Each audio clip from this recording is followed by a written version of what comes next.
for Iowa and for the nation to build and support the new Peggy Whitsons of our state and nation, as well as the young Jimmies, the nation now has a national STEM plan. And I'm so grateful to our governor and to our leadership team to give me an opportunity to share it with you.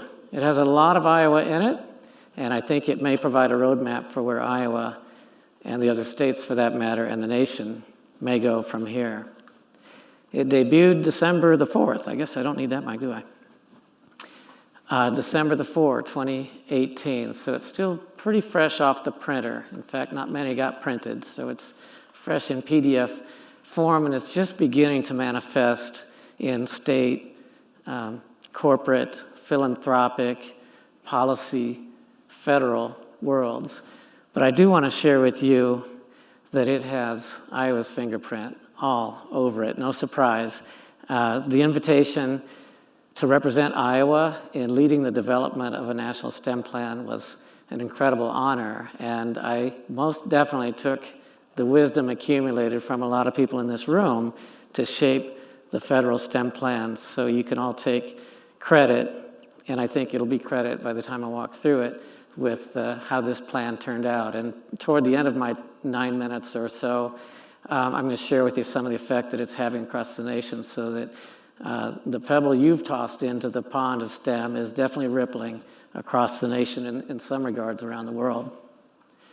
I've photographed a couple of pages. I think the imagery might be a little fuzzy to you, but I want to highlight the content of the plan, and then I'll tell you where this content came from, in addition to the guidance of so many Iowans.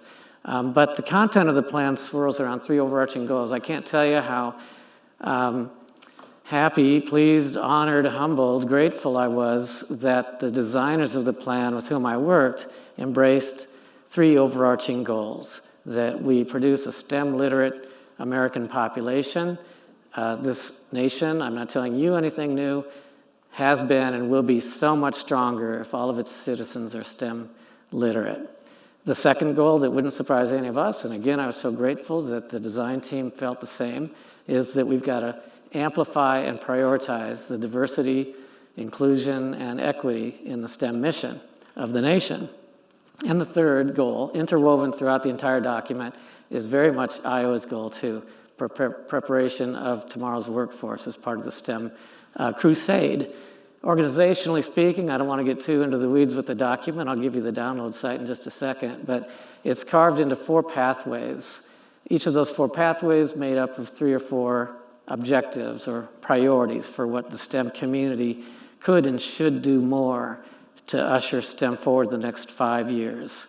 And those include strategic partnerships between the world of work and the world of education. It includes convergence of the disciplines, asking and answering of big questions that dismantle the silos that typify a student's STEM learning experience. Currently, there's an objective or priority about building entrepreneurship and innovation into the student's learning experience. There's an entire section on computational thinking and computer science and equipping all STEM learners, young Americans as well as reskilled and upskilled Americans, to be competent computational thinkers, algorithmic problem solvers, for example. And the 4th pathway, the 4th bullet, is about operating with transparency and accountability. Probably the greatest gift I was able to take to DC was Iowa's sense of transparency and accountability. Since the design of this council has had a high bar about measuring what we do and using the results of those measurements to feed back into where we channel our resources, both financial and human. Hasn't been the case at the federal level, I came to learn over the course of my year 2018. The feds spend $3.2 billion a year through 15 agencies to power some of the STEM activities that I'm sure we've all taken part in.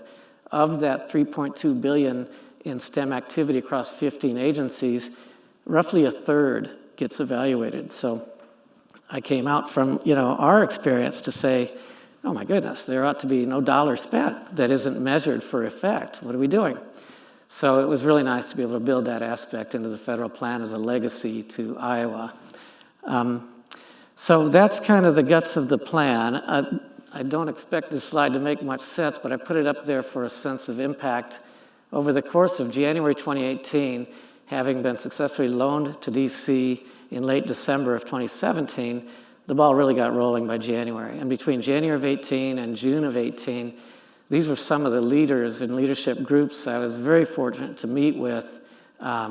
It's not hard to get leadership to visit the White House, and that was a real treat and honor that these folks would line up at a clip of about 2 per day. Presidents of universities, CEOs of companies, directors of nonprofits, and their executive teams would come up to the Eisenhower building. Some of you came and met me there, thank you very much, and brought some sanity. But you'll notice some of the organizations, the Business Higher Education Forum, the Boys and Girls Club, the After School Alliance, the National Council of Teachers of Mathematics, the American Chemical Society, the presidential awardees, the Einstein Fellows. So the voices of industry, the voices of nonprofit, the voices of teachers, informal and formal, the YMCA, a lot of corporate representatives, Samsung, Accenture, Boeing, and so on, universities, Purdue, MIT, Washington State University, just about anybody who offered to come up. And what each of them came to do was to offer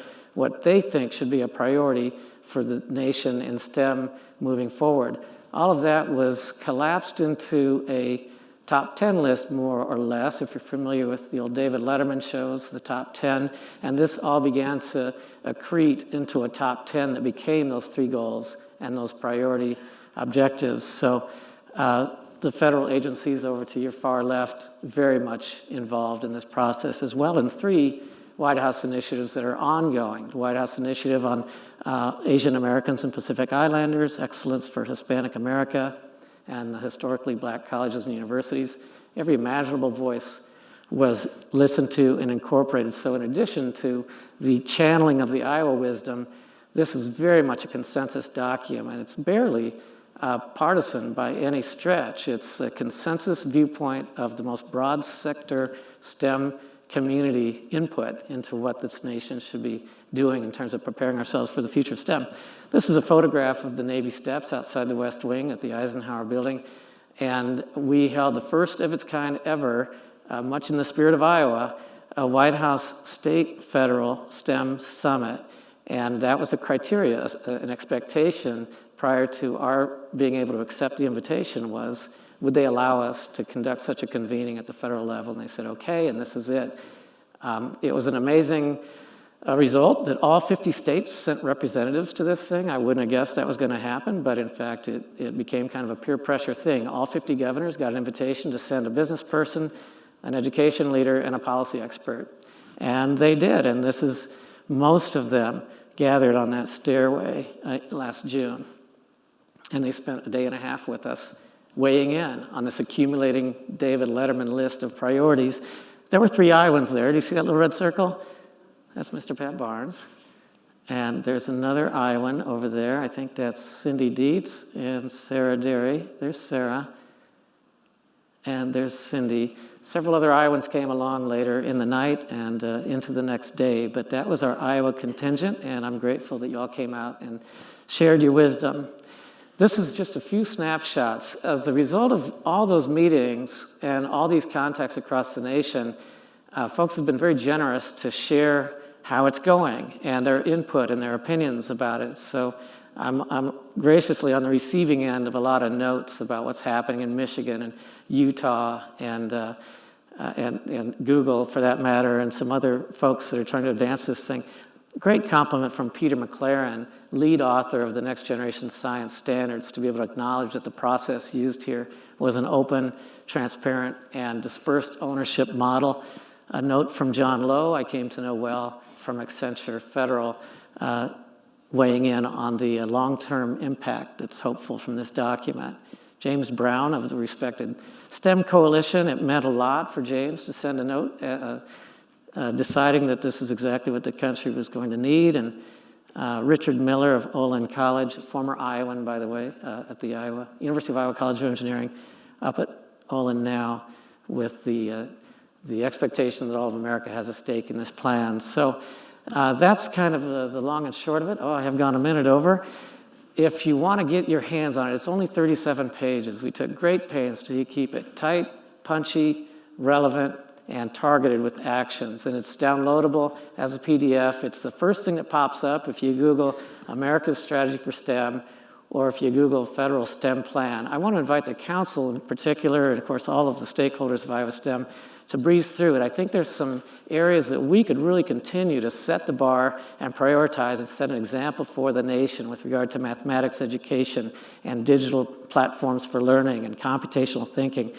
Before I end, I want to do an acknowledgement of everybody in the room who, once again, has a fingerprint on this. So I'm going to invite you to stand if I call out a particular group, and stay standing, and don't worry about applause. I just want to get some folks standing, and then we'll do one singular applause for the folks who helped shape this, starting with the Governor's STEM Council. If you're a member of the Governor's STEM Advisory Council, please stand. There should be at least 20 some of you in here. Thank you, and stay standing. If you're a member of one of the regional STEM advisory boards, please stand. Thank you. And if you're one of our amazing regional STEM managers, please rise. And alongside them, if you're a STEM Hub institution supervisor, please rise. If you are a member of our Youth STEM Advisory Board, please join the standing. And finally, if you've ever served on our STEM Council or one of our regional advisory boards, or if you have served or serve now on one of the various committees that help make this STEM machine go in Iowa, please rise. So for all of you, this is a dedication. It's a result of you channeling wisdom through me that the nation now has a federal STEM plan. So please, a round of applause for everybody who helped shape this plan.